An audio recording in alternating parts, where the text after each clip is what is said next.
श्री स्वामी समर्थ. जय जय Swami Samarth. Shri Gurudev Datta. Wow सीमा या चॅनलमध्ये तुम्हा सगळ्यांचं अगदी मनापासून स्वागत आहे. स्वामी माऊली आपल्या मनातल्या सगळ्या चांगल्या इच्छा पूर्ण करत ही स्वामी चरणी प्रार्थना करून आज आपण आपल्या सुंदर अशा व्हिडिओला सुरुवात करणार आहोत. तर आपला आजचा विषय आहे, यंदा सूर्यांचं हे मकर संक्रमण बालवनावर होत असून संक्रांतीचे वाहन वाघ तर उपवाहन घोडा आहे. तिने पिवळे वस्त्र परिधान केलेले असून माथ्यावर केशराचा टिळा लावलेला आहे.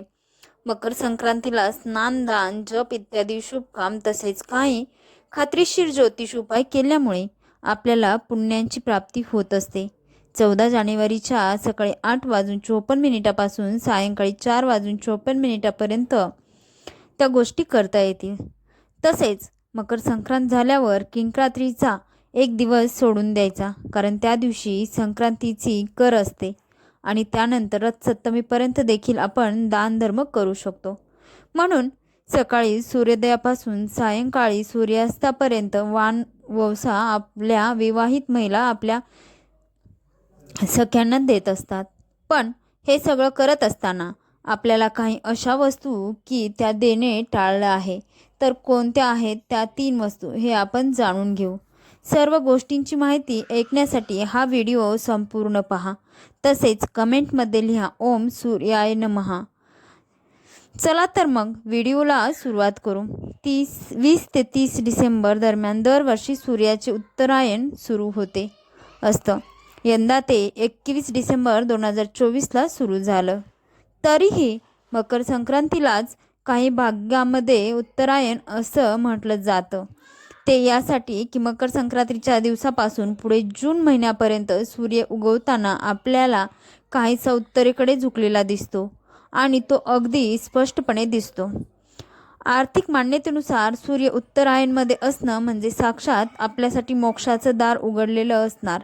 म्हणूनच तर महाभारतातील पितामह भीष्म हे युद्धातील बाणांनी जखमी होऊन जेव्हा मृत्यूच्या बाणावर पडलेले होते, तरी पण ते स्वतःचा प्राण त्यागण्यासाठी उत्तरायणाची वाट पाहत होते, कारण त्यांना मोक्ष मिळावा म्हणून. तर अशा आर्थिकदृष्ट्या सर्वोच्च महत्त्व असलेल्या मकर संक्रांतीच्या दिवशी आपल्याला दानधर्म करायचा असतो, जेणेकरून त्याचं पुण्य फळ आपल्याला मिळेल आणि वेळोवेळी संकटकाळी आपल्याला त्याचीच मदत होईल. पण यामध्ये काही वस्तू संपूर्णतः वर्ज आहेत. यातील पहिली वस्तू म्हणजे झाडू. बघा मंडळी, सणवार म्हटलं की खरेदी ही आलीच. आपण वेगवेगळ्या गोष्टी सणावारांच्या निमित्ताने विकत घेत असतो. पण मैत्रिणींनो, मकर संक्रांतीच्या दिवशी आपल्याला खरेदीमध्ये झाडू अजिबात घ्यायचा नाहीये. मान्य आहे, आपण झाडूला लक्ष्मी मानतो, पण तो घेण्यासाठी आश्विन अमावस्या, धनत्रयोदशी किंवा कोणत्याही महिन्यामध्ये शुक्रवारचा दिवस तुम्ही निवडू शकता. पण मकर संक्रांतीचा तर अजिबात नाही, कारण या दिवशी आपण झाडू घेतला तर त्या कारणाने त्याच्या विक्रेत्याला आपण झाडूची किंमत पैसे म्हणून देऊ. पण चुकीच्या दिवशी झाडू घेतला ही एक चूक आणि तिथे आपण पैसेही खर्च केले ही एक चूक. मकर संक्रांतीला तर अजिबात कर नाही. मकर संक्रांतीला अजिबात करत नाहीत, कारण या दिवशी आपण झाडू घेतला तर त्या कारणाने त्याच्या विक्रेत्याला आपण पैसे देऊन झाडू आणतो. पैसे म्हणजे आपल्यासाठी लक्ष्मीच आहे. पण कधीही मोठी चूक केल्यामुळे देवी लक्ष्मी आपल्यावर नाराज होऊन आपल्या घरातून काढता पाय घेते आणि परिणामी दरिद्री आपल्या सर्वांच्या वाटेला येते. घरातील झाडू या दिवशी कुणाच्याच नजरेला पडू देऊ नये. यासाठी सूर्य उगवण्यापूर्वीच घरातील महिलांनी किंवा जे कोणी तुमच्या घरामध्ये झाडलोट करतं त्यांच्याकडून झाडलोट करून घ्यावी. या दिवशी मंदिरामध्ये दानधर्म करण्यासाठी म्हणून तुम्ही झाडू खरेदी केला असेल तर हे सुद्धा चुकीचं आहे. मंदिरामध्ये झाडूचं दान करणे हे भाग्याचे लक्षण नाही. पण त्यासाठी काही ठराविक प्रसंग किंवा तिथे असता मकर संक्रांतीचा दिवस तुम्हाला त्यासाठी अजिबात निवडायचा नाहीये, कारण संक्रांत दान असेल किंवा कुठलंही दान असेल तर तिथे आपल्याला झाडू द्यायचा नसतो. बरेच जण आजकाल आपल्या मुलींच्या लग्नांमध्ये सुद्धा सर्वच गोष्टी कन्यादान करतात, द्यायला पाहतात. पूर्वीच्या काळचे लोक काही वस्तू देणे प्रकर्षाने टाळायचे आणि आजची लोक काय सांगतात की आम्ही आमच्या मुलीच्या लग्नामध्ये इथं तर झाडू सुपलीपासून सगळंच दिलं. पण अशा चुका टाळायच्या आहेत. काही गोष्टी जे असतात त्या मात्र आपण अजिबात देऊ नये. दुसरी वस्तू ही की बरेच जण शनीची साडेसाती जावी म्हणून तेलाचे देखील दान करतात. बरोबर आहे. शनीची साडेसाती तसेच कोणत्याही पीडाशत्रू समस्या असल्यावर शनी मंदिरात किंवा कोणत्याही मंदिरात नाहीतर मग अमावस्याला सणांना गोरगरिबांना तेलाचे दान केल्यामुळे शनीची साडेसाती दूर होऊन त्यांचा आशीर्वाद ते दान करणाऱ्याला प्राप्त होत असतो. पण शनिदेव हे सूर्यपुत्र आहेत आणि या पितापुत्रांचा एकमेकांशी कधीच विशेष असं म्हटलं नाही. मकर संक्रांत हा सूर्याच्या उपासनेचा सण आहे. त्यामुळे तेलाचे दान या दिवशी करू नयेत. तसेच वासाचे तेल, खाण्याचे तेल, कोणतेच तेल हे दान व वाण देऊ नये.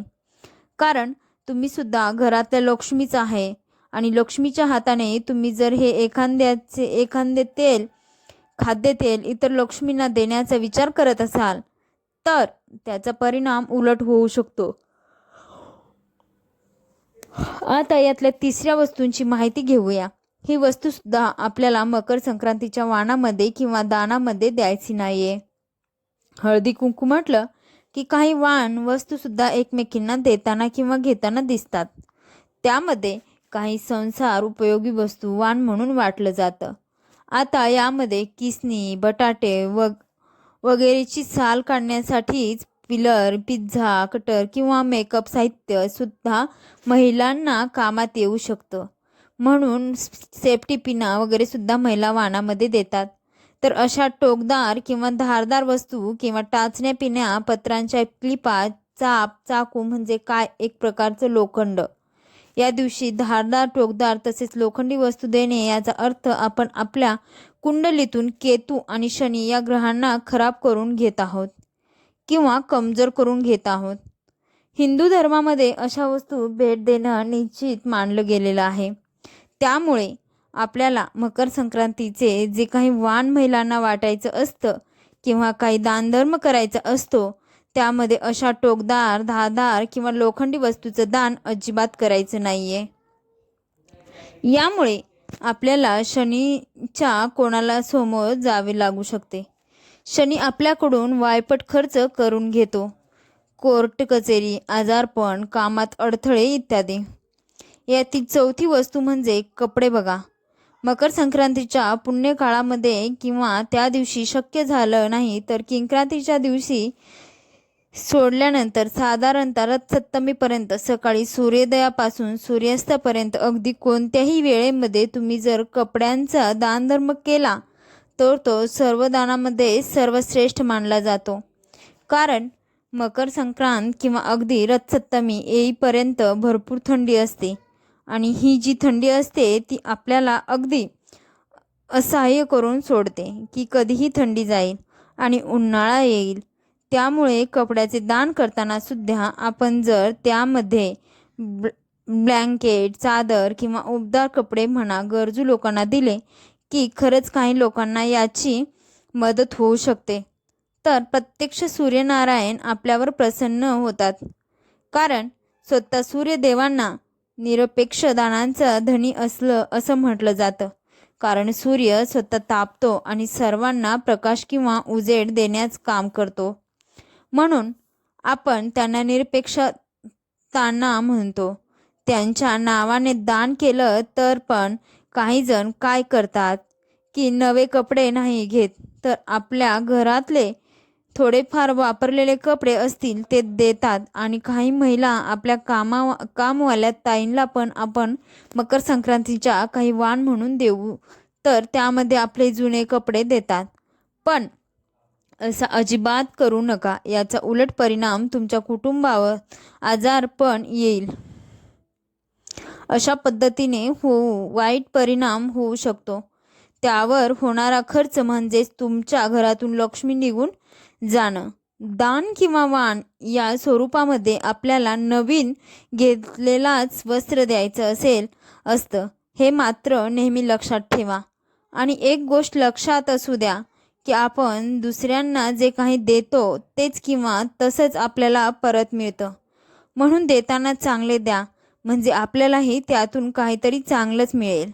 नाहीतर उगीच आपण वाईट किंवा खराब झालेल्या वस्तू दुसऱ्यांना द्यायचं आणि आपण मात्र त्यातून चांगल्याची अपेक्षा ठेवायची. हे सर्वात चुकीचं आहे. यातली शेवटची आणि 5वी वस्तू, महिला मकर संक्रांतीच्या निमित्ताने हळदी कुंकू करूया म्हणून अतिशय उत्साहाने वाणाच्या वस्तू खरेदी करताना दिसतात. पण त्यामध्ये जास्तीत जास्त वस्तू या प्लास्टिकच्या घेताना दिसून येतात. कारण स्वस्तात मस्त त्यांना हा पर्याय वाटतो.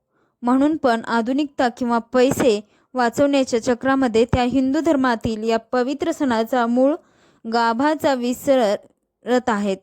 मकर संक्रांत म्हणजे उपभोगाचा किंवा खाण्यापिण्याचा सण म्हणून साजरा करण्याचा असतो. कारण हिवाळा ऋतू त्यासाठी पोषक असतो. दान धर्म किंवा वाण देणं या गोष्टीसुद्धा त्यामध्ये येतात. पण मग त्यासाठी सुगडात पूजल्या जाणाऱ्या भाज्या, फळ, तिळगुळ यांनाच खरं वाण वसा असं म्हटलं जातं.